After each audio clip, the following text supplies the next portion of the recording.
Hindi ko kinaya yung sagutan niya. Ay! sorry. Tataka ko, like, halimbawa, merong meeting sa office and then sasabihin ko si Angel. Yeah. Sino si Angel? Sino? Si Majarlica. So parang...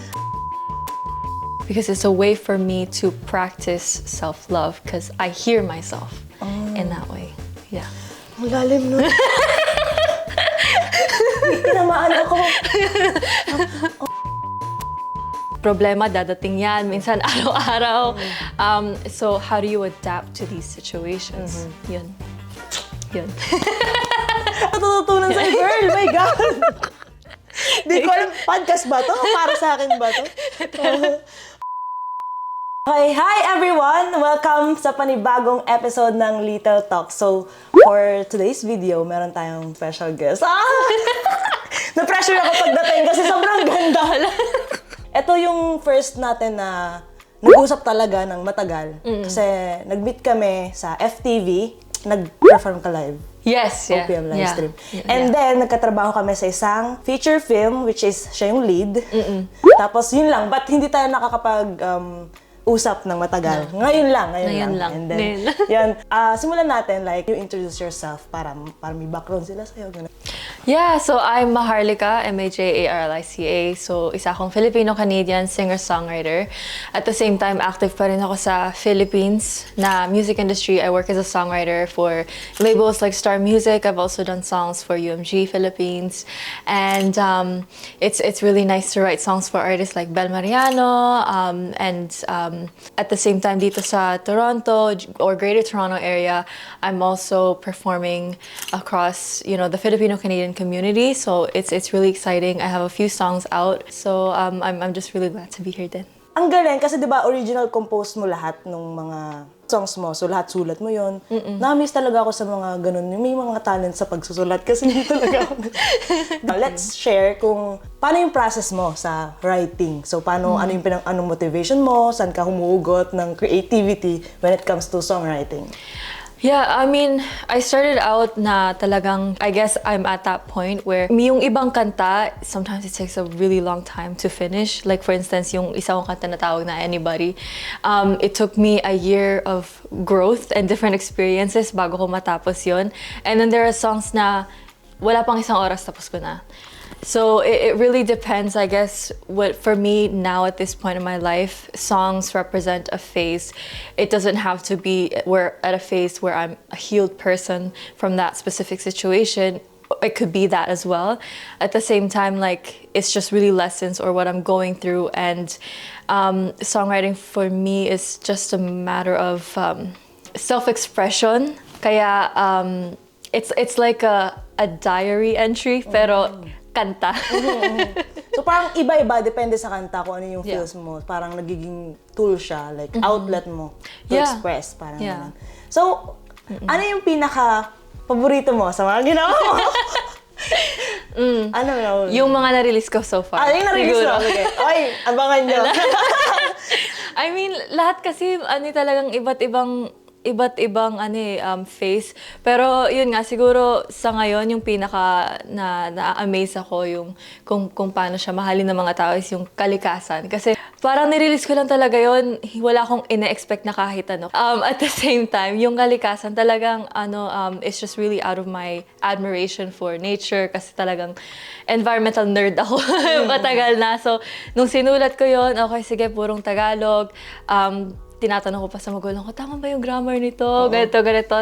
Tapos, nung nirelease ko yon bilang Miss Philippines Earth Quezon City, it was just really for my advocacy. And then years later, biglang, ngayon, ang dami ng, sinasayawan ng mga student bodies, mga environmental campaigns, and festivals, they're playing it then, and people are messaging me like, this song inspired people to love the environment, lalo na sa Philippines, where it's, environment and agriculture is such a key aspect to our identity. So being able to contribute to that across the Philippines, like from north to south, it's like, hindi ko kinaya yung sagutan niya.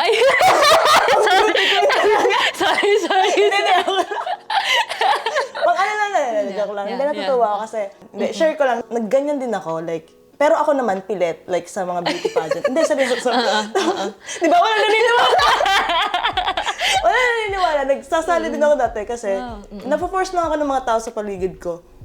And then, never ako nag-title. Tawag sa akin is Queen of the First kasi lagi ako first runner.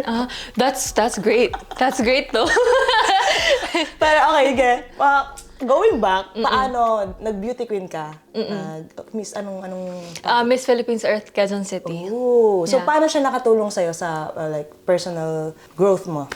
At that age, I really yes, I was already starting out as Majarlica. At the same time, I was still figuring out who I was.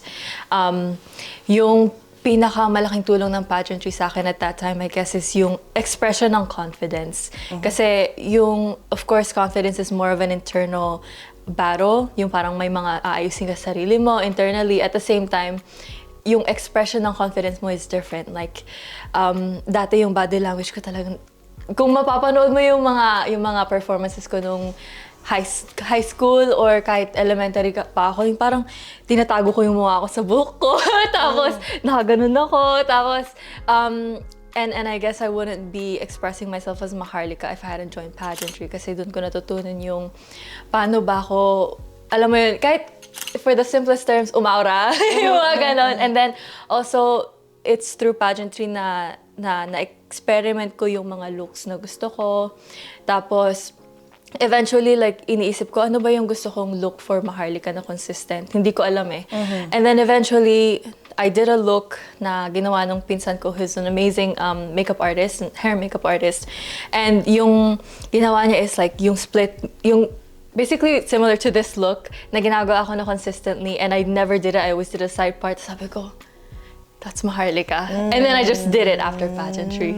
Interesting. Yeah. Ang galing, mag-jump tayo sa ganung question kasi nabanggit mo na, di ba, as Angel, yung totoong pangalan, and then Majarlica. So, kilala kita as Majarlica. Yeah. Kasi doon na kita talaga unang so, minsan nagtataka ako, like, halimbawa, merong meeting sa office and then sasabihin ko, si Angel. Yeah. Sino si Angel? Si Majarlica. So, parang, ano naman yung differences and parang similarities na? Kasi parang dual personality siya, di ba? Like, Yeah, I mean, actually, recently I went through a sense of personal growth, and then I realized it's not necessarily a facade. Like Majarlica is not a facade; it's just a facet of who I am. Like for instance, bilang Angel, I do the normal basic things, and then Majarlica, I am Majarlica. It's a name I made for myself, and I am Majarlica regardless. At the same time, it's just I'm expressing a different aspect of myself. It's where I express my peak confidence. It's where I like to dress up. It's where I like to, perform in front of people. But all of that encompasses who I am. So it's like, I am Angel, I am Majarlica. I just express it at different times, depende. mas na-express mo lang through Majarlica, parang ganun. Yeah, parang ganun. Mas confident ka, di ba, parang ganun. Or Parang, same lang naman yun. it's an opportunity for me to express my confidence. Matagal ka na dito since, Yeah. sabi mo sa akin kanina, 2010? Yes, Yeah. 2010. So, nagtatagal ka rin sa Pilipinas. Natry mo ba magpa-handle as an artist sa Pilipinas? Oh, actually, yes. Oh, yeah? Si Sir Robin, shout out. Hello, thank you. Thank you for everything. Hindi pa ako Majarlica, and I haven't, thought of that name yet. Pero it was my first or second time na umuwi ako sa Philippines. Tapos, actually, kada may gig, sobrang hirap ilagay sa paskil yung full name ko. Like, Angelica, tas tagad lang. Kasi ang haba masyado. Pero, Sir Robin, shout out to you. Thank you. Kasi for the 8 months I was there, siya yung along with his daughter, Dottis World, they're still a band in the Philippines. They would take us around. I was able to perform bilang Angelica sa Historia Bar, 70s Bistro, and then, different radio stations. Kaya it was really fun, and it was really great to have people, see the best in you before you see it for yourself. Yeah. Ang ganda, no? Yeah. Ang dami tayong matututunan for today. Pero, dito, independent ka na. Wala mong ma-manage. So far, wala. Talagang And yun yung, I all think, hats. ang laki ng difference, no? Ano yung masasabi mo na parang yung pagkakaiba ng pag-artist ka sa Pilipinas? Iba kasi sa Pilipinas kapag artist ka, di ba? And dito kasi, iba yung face ng life dito. Yeah. Iba yung entertainment industry dito. So, for you na na-experience mo, share mo yung tingin mo, yung perspective mo about that. I think I'm grateful kasi malawak yung Filipino Canadian community dito. And I think as Filipinos, we all love music. So I'm grateful na kahit nandito ako, marami pa rin akong outlet and opportunities para ma-express yun. There's definitely an industry in the Philippines, like it's huge. And I'm grateful din kasi like, I was even able to do a gig alongside bago pa siya mag-boom si Juan Carlos. And it was way back in 2018. And I was like, and not even that, just being able to watch them and watch the artists. Sobrang passionate talaga ng mga audience din sa Philippines. Like yung passion ng audience sa Philippines sa panonood, sa mga artists, sa mga banda, talagang kakaiba. And parang, I remember when I first watched the first gig nung pagka-uwi ko lang sa Philippines as a teenager, parang parang nagpe-paint sila ng experience and you're just there to experience them. And I'm glad na I got to experience bands before I was able to create a band of my own. Kasi parang yun yung gusto kong experience na mabigay. And everything that I've learned at that time, ina-apply ko dito. And dito rin, it's like we're really a community na parang, alam mo yun, you get to really know a lot of people and like we got to know each other. And yung experience natin sa Philippines, we apply the lessons here. Tapos I'm just glad that I get to express both sides of that sa Canada and sa Philippines.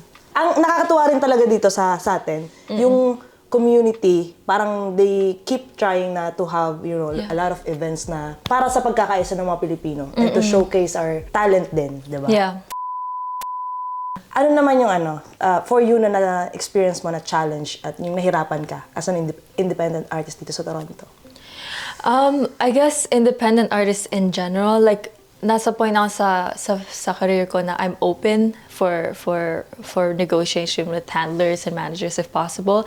At the same time, sobrang hirap kasi in general kahit saan ka kasi syempre when you have people guiding you, meron kang pathway na agad kung ano ba yung branding mo, ano ba yung ano. And I had to kind of figure that out all by myself.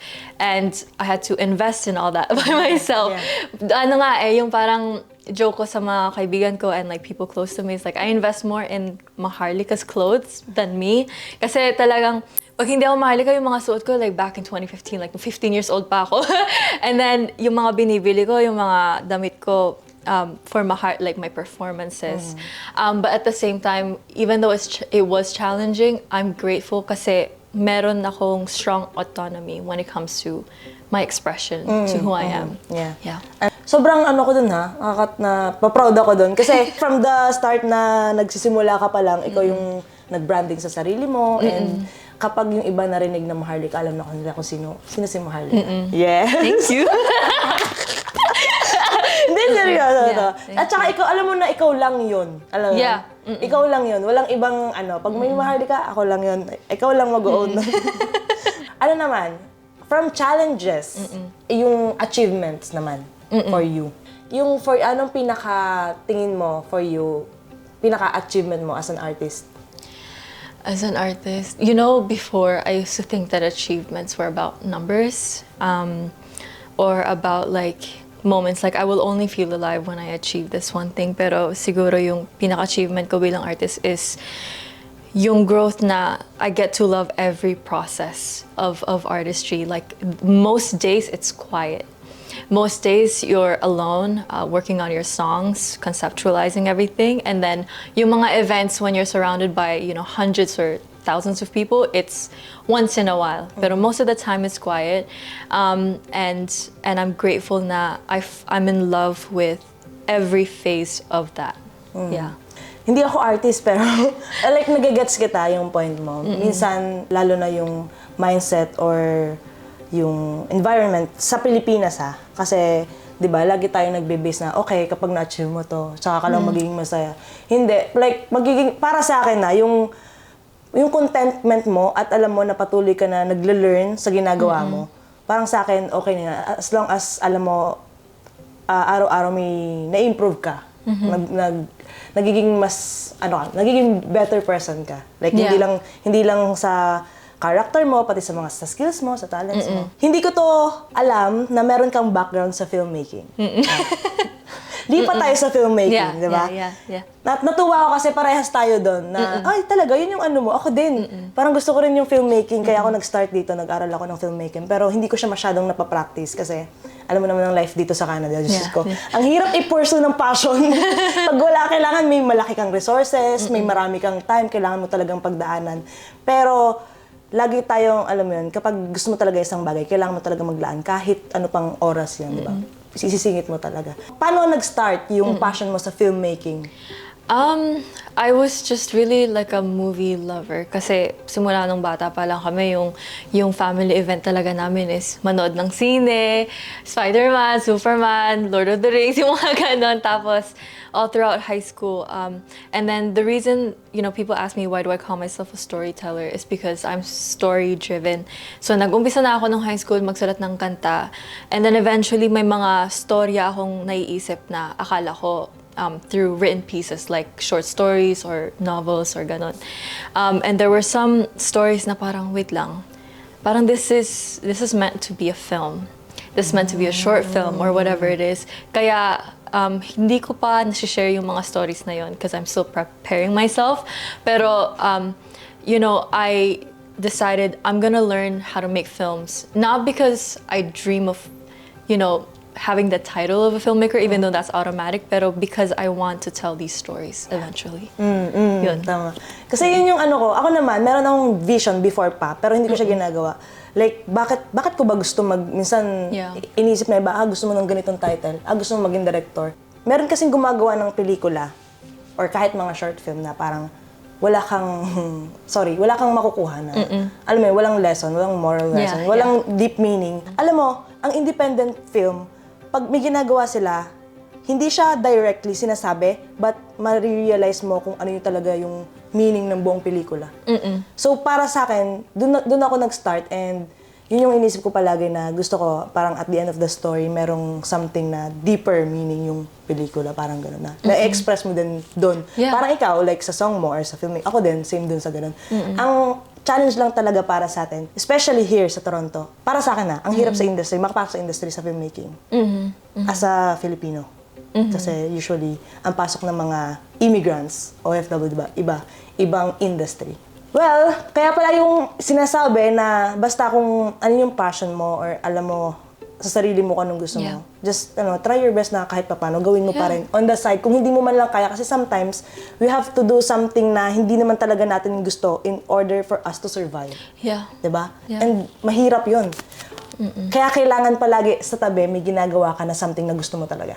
And I remember nung teenager pa ako, someone told me, I don't remember, pero it stuck with me, sabi niya, all it takes is to be at the right place at the right time. So, tuloy-tuloy ka lang. And sa totoo lang, like, regardless of sa creative industry, actually, hindi siya yung typical, like, other jobs. It's still difficult, pero usually, you have like a pathway. Everyone has the same pathway. But in this industry, it's very unstable. Hindi mo alam kung kailan. Like, there's no promotion or anything. And sometimes it could be a good thing. Like, for instance, hindi ko naman alam na mag-actress ako. And then sometimes it could be a huge delay. Like, kailan ba matutuloy to? Whatever. But what I've learned is to really just keep doing what you do. And all it takes is to be at the right place at the right time. And you're gonna meet the right people. And don't do it for other people. Like, para ma-impress sila, Parang do it for yourself. Dahil alam mo sa sarili mo na ito gusto ko and dito ako masaya. Kaya nga sabi ko sa'yo, parang kahit hindi ka naman nag-earn for that project, alam mo yun. Kasi sa industry natin per project, hindi mo alam kung ano yung dadating na project. Maliit man yan, malaki man yan. So, parang enjoy the process, matuto ka. Isa sa blessed din tayo is alam natin sa sarili natin kung ano yung gusto natin gawin. Kasi some of the people hindi nila alam eh. Parang nag-figure out pa nila. Pero okay lang yan. It takes time. It takes time. Nagdaan din kami. Nagdaan din ako sa ganyan. Lahat tayo may kanya-kanyang pinagdadaanan or personal trauma. Ikaw, personally, meron ka rin. Okay, hindi ko na pero paano nakatulong yung art, music, creativity mo para ma-overcome yung trauma mo? Parang there's a saying that art is not therapy, but art is therapeutic in a way. Kasi, especially when I started writing songs nung bata pa ako, teenager, it was empowering for me in a way kasi I was able to create space for myself where I kind of validated what I felt. Like, kapag nagsusulat ako, tapos kinakanta ko sa sarili ko, it's self-expression, and self-expression can be empowering, lalo na kung, you know, not everyone is aware, pero we all go through certain points, or we are put in environments where we're not able to express ourselves, and we actually are not aware of how impactful that is to us. Kaya, you know, simple things like being able to express our feelings, and you know, how do you navigate your way through communicating that with other people. So, like, I was just really shy, right? So, nung nagsimula ako magsulat ng kanta, it was the beginning for when I started to kind of hear myself. Because sometimes when you're not heard, you start treating yourself the same way. Yung parang you don't listen to yourself, you don't listen to how you feel, you don't listen to your morals, your values, and writing songs was healing for me, and it still is, because it's a way for me to practice self-love, because I hear myself in that way. Yeah. Ang lalim nun. Tinamaan ako. Therapy session pala ito. Oh, meron kang sinan sa akin like about your personality. Ano, INFJ? Oh yeah, INFJ. Yeah. Ni-research ko siya. Kasi sinend mo sa akin, INFJ, what is this? Okay. Parang gusto ko manggaling sa'yo. Ano yung INFJ? Actually, yung nagsuggest sa akin yan yung like my close social circle. They were like, oh, there's this test. I didn't know anything about it, but it's an official test. And I don't want to do it again because it's as genuine as I can answer. Kasi ngayon talagang familiar na ako. Pero INFJs, they call it the advocates. So, and that, nung tinake ko yung test na yun, mas naintindihan ko sarili ko. Like, we're idealists. And givers and empaths. And, like ngayon, yung parang, lahat ng bagay malalim. Oo. Sabi ko, alam mo, kaya natatawa ko sa iyo. Walang halong biro to. Nagpapakatotoo lang ako. Nagpapakatotoo sa akin. Nung sinan mo sa akin, sinerge ko, ganyan.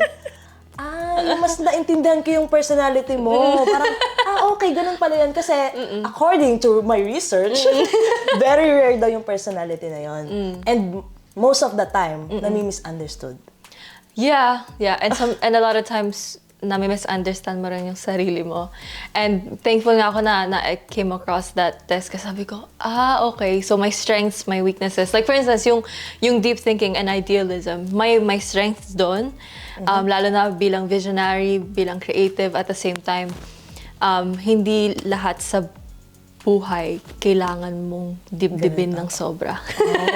And that's a weakness for INFJs. Oh my God, ang dami ko natutunan sa'yo! Yeah. Thank you for coming. Paano mo na-handle yung ganun? Na ganun ka, and then kailangan mo kontrolin yung sarili. Teka lang, masyado na akong malalim palagi. Di ba? Parang ang deep kong tao. Lahat, especially dun sa sa talent mo, sa creativity mo. So parang, paano mo na-handle yung ganun? Minsan hindi. So like, ka lang, creative ka lang all the time. Malalim ka lang all the time. Minsan hindi talaga na-handle and you get lost. Pero, what I'm grateful for is having a really great support system, and also personal growth, personal awareness, and I have gone to therapy a lot, and they've been really helpful with helping me process my emotions and how do you adapt to. Kasi before I had this thought or this assumption that pag nag-therapy ka, like, everything's gonna be okay, everything's gonna be okay, I'm gonna be okay after that. Pero no, therapy is really just training for you to learn how to adapt to situations. It's not necessarily gonna mean that the situation's gonna be better, pero you're gonna be equipped to handle it better. Okay, nag-therapy ka? Like, until now? Yeah, like, I think I'm gonna be doing it for a lifetime. Okay. Yeah. So may tinatawag tayo na, na yung stigma ng therapy. Paano mo na-overcome yung ganun? Like, kasi sometimes iba-iba yung isip ng tao. Yeah. But, syempre, huwag mong isipin kung iisipin na ibang tao. Pero madalas, hindi mo maiwasan yan. Napakaraming judger. Napakaraming, alam mo, lalo na like hindi sa generation natin or meron din sa generation natin na hindi mo maiwasan kung ano sasabihin nila sa'yo. Of course, syempre, isa-set aside mo yun. Pero ikaw, bilang ikaw, paano mo siya na-overcome? Tas artist ka pa, tas kilala ka pa. Diba? I think like for instance, exactly what we're doing now removes the stigma, which is openly talking about it. I can just say no and hide about and be secretive about it. Pero I did keep it private for a while. Pero like I've gone to a point where I'm like, I'm gonna openly talk about it. Kasi like especially in the Filipino diaspora, I think that it's still a taboo, and I would love to see Filipino communities heal together, and I think that marami talaga tayong mga things like generational traumas, and even trauma from poverty, trauma from even experiencing a lot of things as either Filipino in the Philippines or Filipino Canadian. And as Majarlica, I found it to be my obligation to be open about my experience and how therapy has helped me, and it is still helping me, because life will never be perfect. So just continuing to equip yourself to handle situations better, I believe will make families and communities have better relationships. Yeah. Okay. The title is Di ko kinakain yung mga sabi. Sorry. Okay lang. Natutuwa nga ako makinig. Parang ako nakikinig ng talaga, yung malakihang podcast. Yeah. Okay. Para sa akin talaga to. Session ko talaga to. Pero never pa ako nag-try.